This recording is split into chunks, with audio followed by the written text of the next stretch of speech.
Yan, Monday po ngayon. Purin po ang Panginoon. Today is Monday, July 22, 2024 by the grace of God. Maulan po ngayon. Let us pray. Father God in heaven, thank you once again for this wonderful day. Thank you for everything. We cannot imagine a life without you in our life. Surely it will be a mess. Father God, thank you for your grace and mercy. Thank you for the air that we breathe. Father God, as we meditate your word today, we pray that you would touch those people who does not know you well. Barely they know you. Their knowledge and understanding from your word is limited. Lord, we pray for those people to have an intimate connection with you. This is our humble prayer. In Jesus' name, Amen. Glory to God.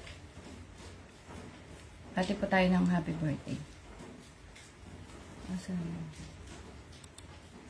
Happy birthday to Sister Lolian Castigo. Happy birthday to Brother Amser Lance. Happy birthday to Brother Ray Castro. Happy birthday to Sister Pebi LP. Happy birthday to Sister Lailani Ramos. Happy birthday to Sister Imperial Bisaya Deyeng Madeline. Happy birthday. Today is July 22, 2024. To all the birthday celebrants. To all those people, even you're not in my friends list, I want to greet you happy birthday. May God bless you, your family. May God give the desires of your heart. May God protect you wherever you are, and may God provide everything that you need. May God touch your hearts and lead you to the way to receive salvation. Yan. So, God bless all of you and your family po. Happy birthday again. And thank you to those people who sharing my reels, my videos, supporting me. Salamat, salamat, salamat po. I may not reply or I may not, ayun nga, para reply, di ba, sa mga comment, no po. But, rest assured that I am, yun po, I appreciate so much yung for those people who's appreciating my reels, yan po. So, salamat, salamat, salamat, yan.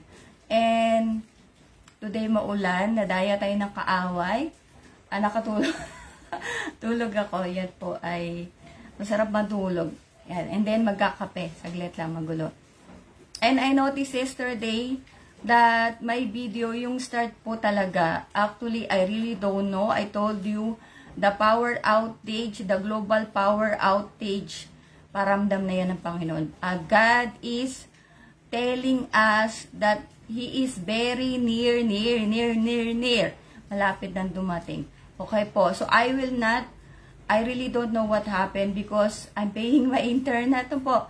Yan, na ano ko parang garagaral-gal. Yan po, hindi ko po alam. Hindi natin alam. Hindi natin alam ang hiwaga ng Diyos, yung mga nangyayari po. Ang Diyos lang, because God is the one holding our future, holding this whole world. Diba po? So, yan ang dapat natin taan. Our life is not on our hands. No po? So, glory to God. And in Matthew 4:1 to 11, mahaba, New King's Version. Ito, babasahin ko talaga, in English and Tagalog, I will read it for you, though it is very long. Then Jesus was led up by the Spirit into the wilderness to be tempted by the devil. And when he had fasted 40 days and 40 nights, afterwards he was hungry. Now when the tempter came to him, he said, "If you are the Son of God, command that these stones become bread." But he answered and said, "It is written, man shall not live by bread alone, but by every word that proceeds from the mouth of God." Then the devil took him into the holy city, set him on the pinnacle of the temple, and said to him, "If you are the Son of God, throw yourself down. For it is written, He shall give His angels charge over you, and in their hands they shall bear you up, lest you dash your foot against a stone." Jesus said to him, "It is written again, you shall not tempt the Lord your God." Again the devil took him on an upon on an exit. Again, the devil took him up on an exceedingly high mountain and showed him all the kingdoms of the world and their glory. And he said to him, all these things I will give you if you will fall down and worship me. Then Jesus said to him, away with you, Satan, for it is written, you shall worship the Lord your God, and him only you shall serve. Then the devil left him, and behold, angels came and ministered to him. Glory to God. Tagalog po. Mateo 4:1-11. Pagkatapos nito, dinala ng Banal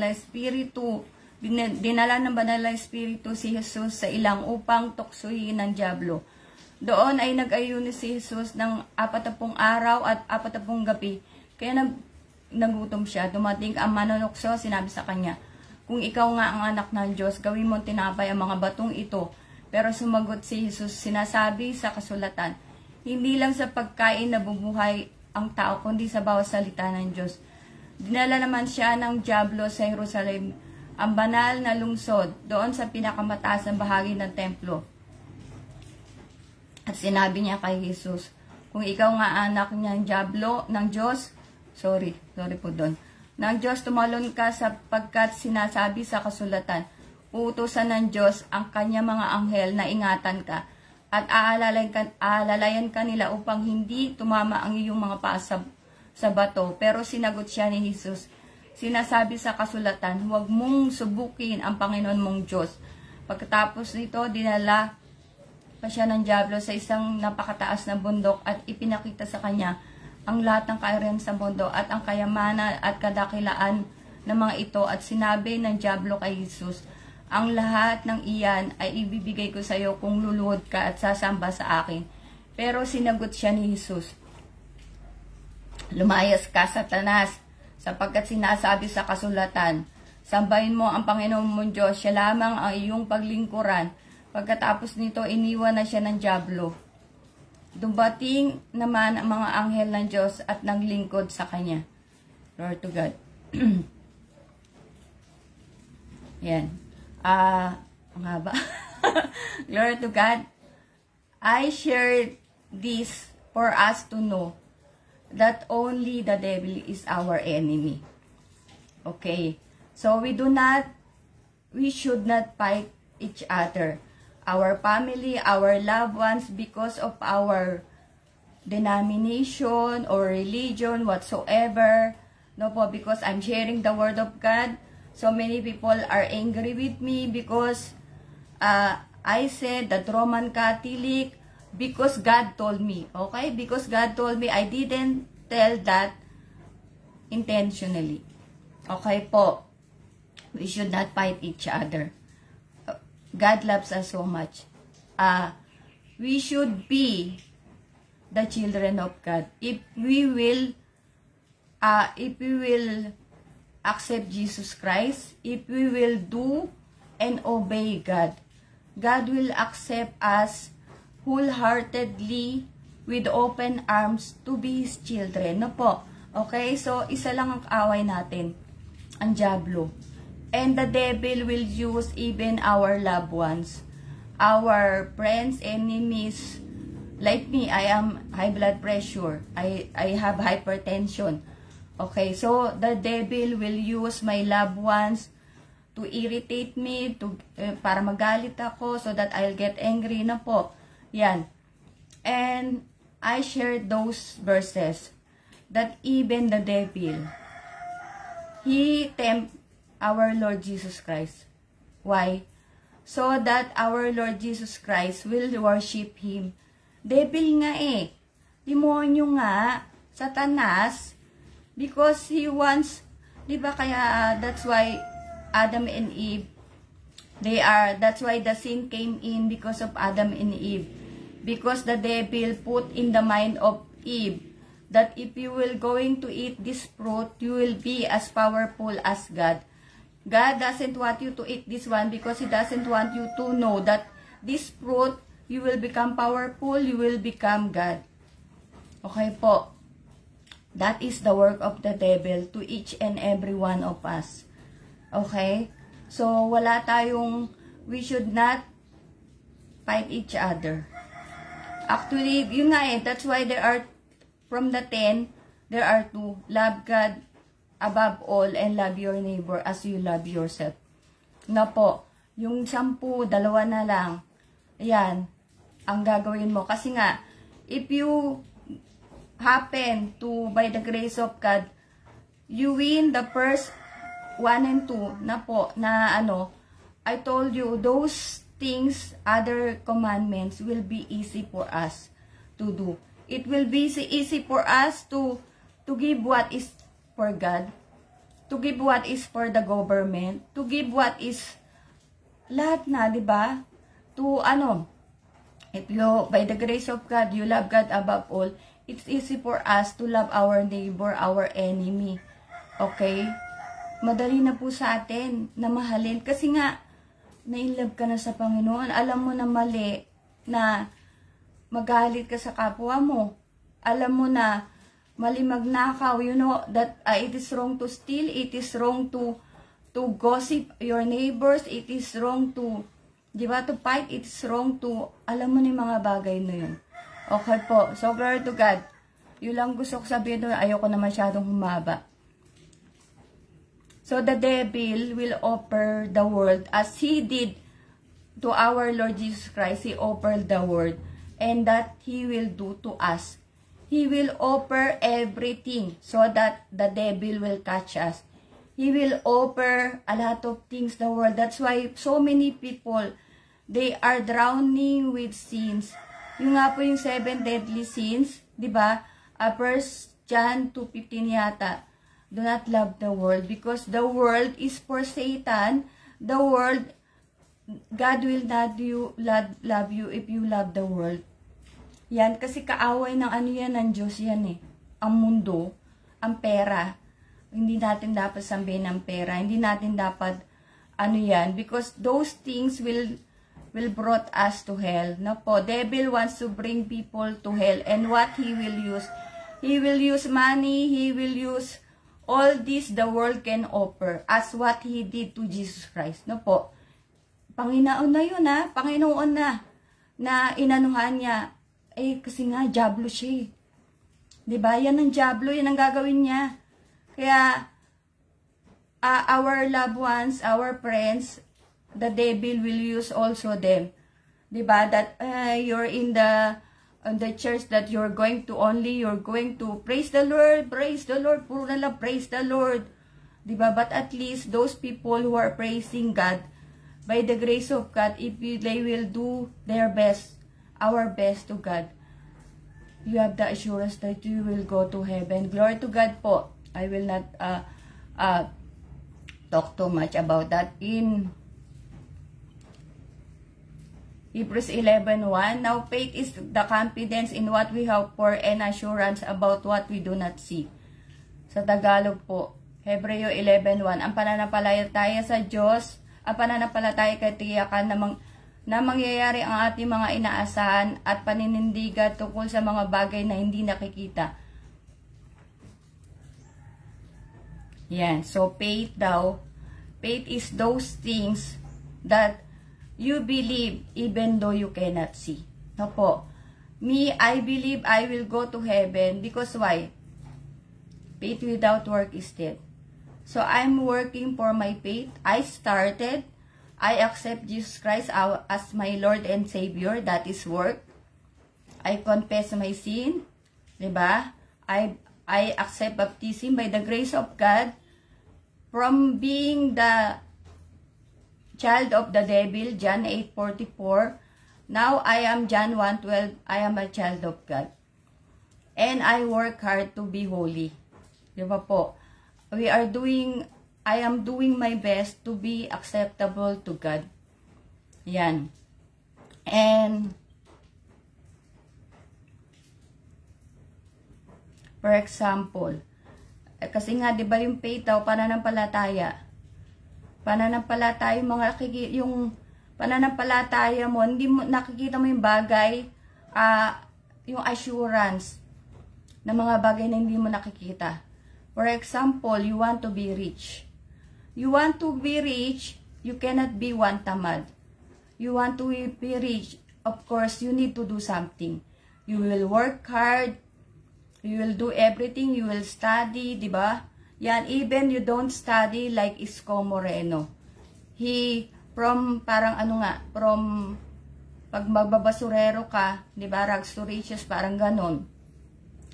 But he did something, di ba? He even studied abroad to work for his future, for his family, for his dreams, di ba po?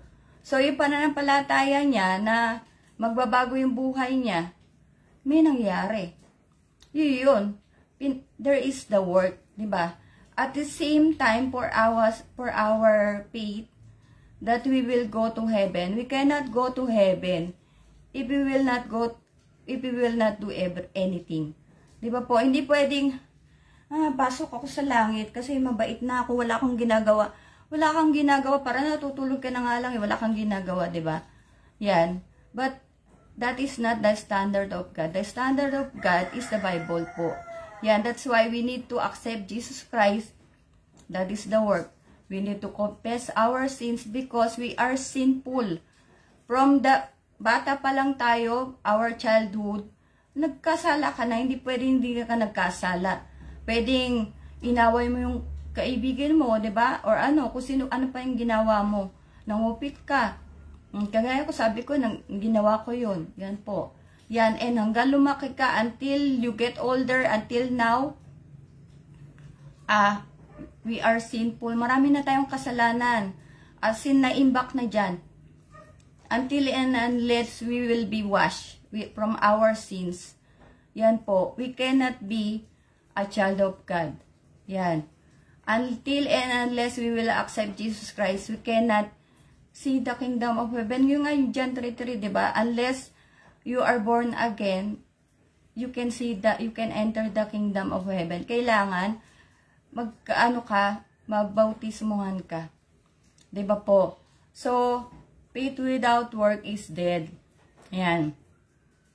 So, in my case, I told you, I believe I will go to heaven because I'm obeying all the commandments of God. I did something. Diba? Kasi because God has offered, God has a promise that is very big, eternal life, and, diba, new heaven and earth, talagang paraiso. Of course, we have to do something. Hindi naman pwedeng, yun nga, you want to be rich and you will not do anything. You want to enter heaven, and then, if you came from the church, that's why, do not be angry to me, okay? Yun nga po, diba? We are going to the church. And then afterwards, we come back in our house. Same thing, we will drink, we will be gossiper, diba? Marites na naman tayo. Kung ano na mga ginagawa natin. We need to be holy. We need, kaya nga nabautismuhan kay, tatalikuran mo yung dating ikaw. Diba? Kaya, there is sacrifice. There is sacrifice because we need to understand the cross of Calvary. Yan. We need to be holy. We need to be blameless, flawless. Lahat ng less. Diba? Hindi pwedeng papasok ka sa langit na ganyan-ganyan na lang. Diba? Kahit even to accept Jesus Christ, we cannot do. Hindi po yun. God has His own standard.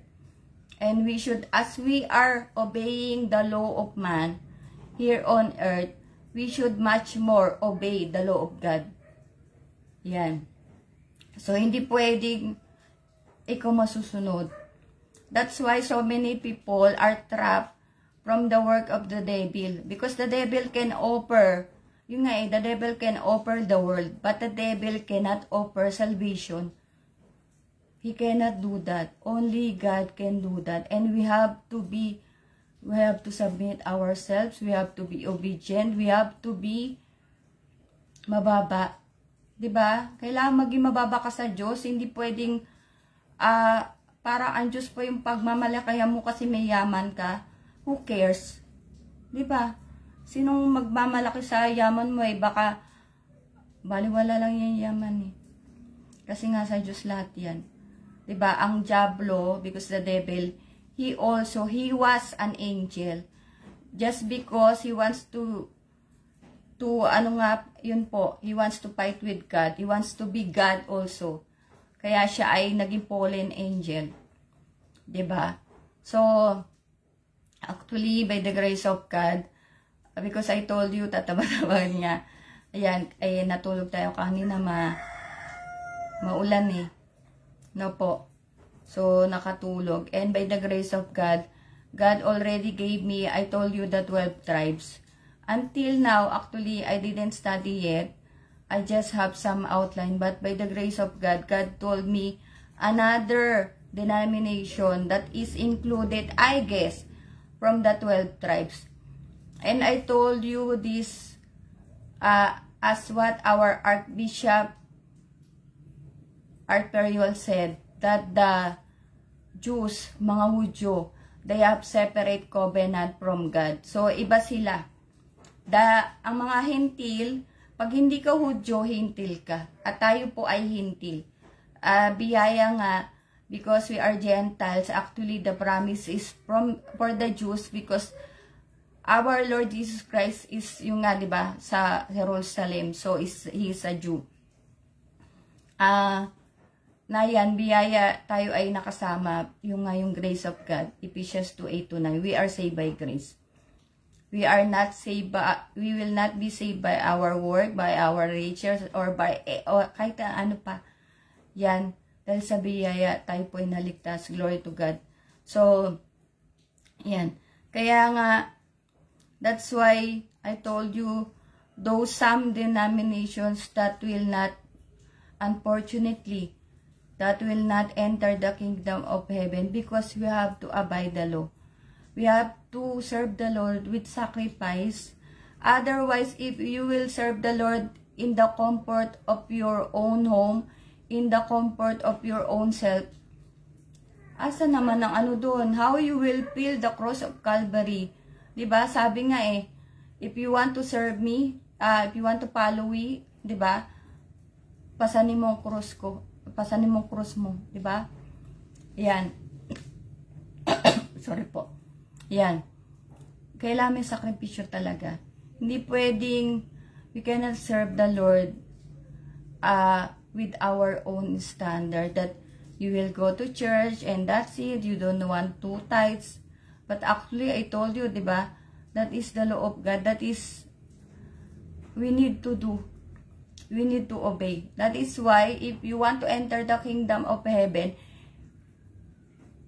we should obey God. Hindi ang Diyos ang susunod sa atin. Tayo ang susunod. Ikaw ba, pagpapasok ka sa trabaho, ikaw ba susundin ng boss mo? Diba, syempre, yung boss mo, Veronica, gawin mo na yan, gawin. Sir, ayoko. Diba, alam mo, ay, wala kang sweldo. Ganon din po sa Panginoon, na we should obey God because God is God and we are only human being. Alipin tayo servant tayo ng Panginoon. Ano po? Yan, hindi tayo pwede mas mataas pa sa Panginoon. Diba? But by the grace of God, we are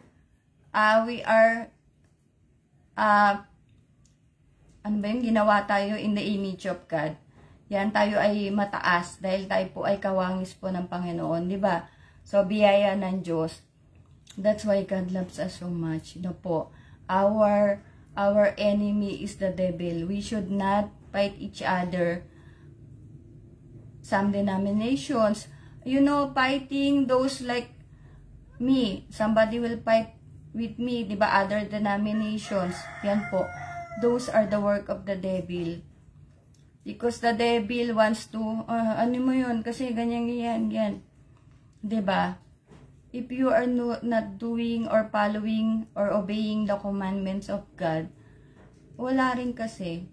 Yan, paano, that's why God, yun nga kasi, the Bible, the Holy Scriptures is used for rebuking, correcting, for training.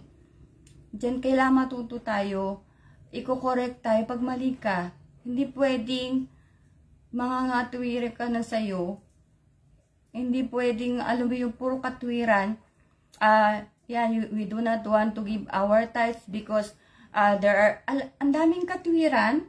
Diba, anong sumatotal? Ayaw mo magbigay ng tithes. Diba, yun lang yun. Kaya po tayo nangangatwiran. I will not go to church because God is in my mind, God is in di pag nag-rapture, isipin mo na lang na puta ka sa eternal life. Kahit na nasa dagat-dagatang apoy ka, na total, gusto mo lang naman, nasa isip eh. Diba? Ganun lang yun. But God loves us so much. God wants us to know His holy word, the holy scriptures, to know His word, to know that God wants everybody to be saved po. That's why by the grace of God, the people in the church, including myself, we are doing our best so that so many people will be saved.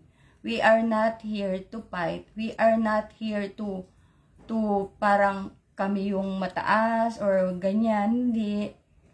Me also, yung by the grace of God that I am using by God, I am not saying those things because I say it, I told you intentionally. I want to hurt you. I want to, so that for you to get angry with me. No. I cannot do that because I love God so much and I am afraid of God.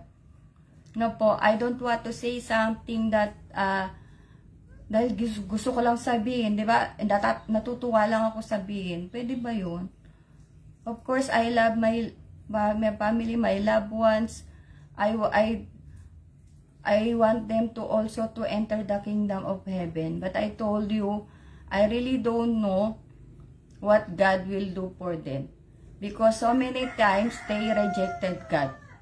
And I am so sad. Because they rejected God. Something like they rejected to enter in the kingdom of heaven. No po. So I really don't know what God will do. Yan. But I'm always praying for them that, that still God will touch their hearts so that they will come to at least want to know God. Pag nakilala po talaga natin ang Panginoon, sobrang sabi mo talaga, Lord, love na kita. Yan. Talagang as in, parang wala ka ng basta. And by the grace of God, no po, by the grace of God, I'm not telling you because I am in the fourth watch. This is my experience, no po. That when you really serve the Lord in His true church, you will feel, especially you are in the church, you will feel the Holy Spirit of God. Yung pa lang, the time that you will enter in the church, singing the praise and worship, on that instant, you will feel that God is there, on that place. Yan po. That's why, when you happen to kneel down, already you are, sabi mo na kahit weeks ka lang sa paglilingkod, you will feel already that God is talking to you, God is with you, God is, the Holy Spirit of God is, is parang nangungusap sa'yo. Yan. Mararamdaman mo talaga. Unlike I told you, I was born, syempre, in the Roman Catholic po. And, until, because I accepted God when, parang 30 something na kasi yun, dahil 9 years ako sa faith. Yan.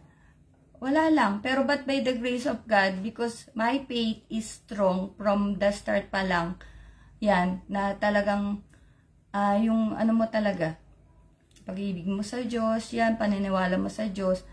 That's why, parang, it's easy for me to be more deep, to have more connection with God, deeper connection with God. Yan, sobrang I get in love with God po talaga. Yan, and the more that for some of us we are encountering, or we are in the time of our life now that we are so many trials, problems, or we are in parang yung sickness. Yan po. Talagang we should more seek God, ask God, ask His, and di ba inano ko kanina yung sa Jeremiah 29:13, if you want to seek God, find God, you will find Him. Basta with yung heart natin, talagang yung pagpuso mo, God will always look at our hearts. Yun lang po. We should always remember that the test and temptation will not stop. Will not stop until yung nasa rapture. So, continue. So, we should be more cautious for the test and temptation. The test from God and the temptation from Satan. And, ano pa yan? Nakalimutan ko pa. And always, God is always looking at our hearts. Okay? The devil, he knows only our actions.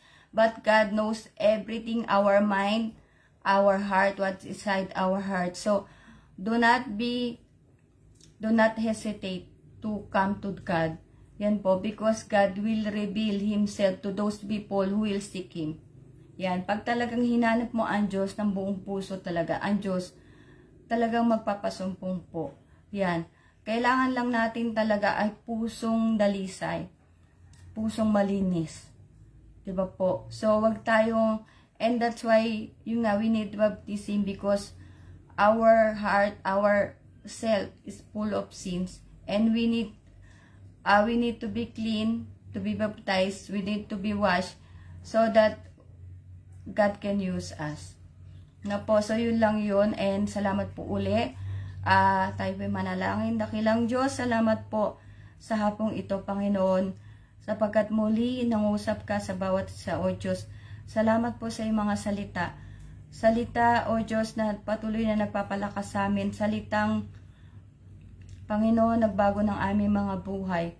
Salita, O Diyos, na pinanghahawakan namin, Panginoon, na makikita namin ang iyong kaharian. Na makakasama ka namin, Panginoon, sa iyong muling pagbabalik. Salamat po sa iyong mga salita, O Diyos, na nagpapagaling, nagpapalakas. Sa iyong mga salita, Panginoon, na nagbago sa aming mga puso, mga isip. O Diyos, salamat po, pinupuri ka namin sa aming mga kaibigan na patuloy na sumusubaybay sa aming FB Live, Lord. Patuloy ka magpakahayag sa kanila. Panginoon, na masumpungan kanila. Lord, nahanapin kanila masikap.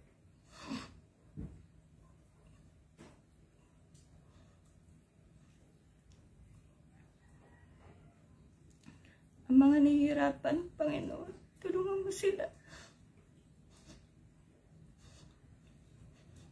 Lord, mabag ka sa mga anak. Alam namin, O Diyos, sa panahon ngayon maraming nagturusa sapagkat kami bilang mga naranas na hirap. Panginoon, tulungan mo sila. Mga bagay hindi namin kaya, Lord. Kami mahina. Panginoon, hindi namin kaya na wala ka. Tulungan mo mga tao, Diyos, na wala pa siyang kawat, Panginoon. Dali mo sila, O Diyos, kung nasa ng kapayapaan. Dali mo sila, Panginoon, kung nasa ng presensya. Panginoon, tulungan mo sila, O Diyos, na maakaon, O Diyos, sa kanilang mga kinalalagyan. Panginoon, sa kanilang mga kasalanan na bitbit nila sa matagal na panahon. Pag-uwi mo ko sila, Panginoon. Hallelujah.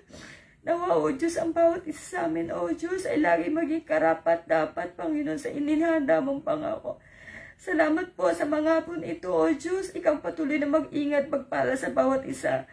At Lord, nawa sa araw ng bukas, bigyan mo muli na kalakasan ng iyong abang lingkod upang magayag na yung mga katotohanan. Panginoon, salamat po.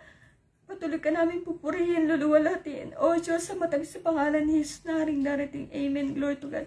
Salamat po and see you all tomorrow. God bless us all.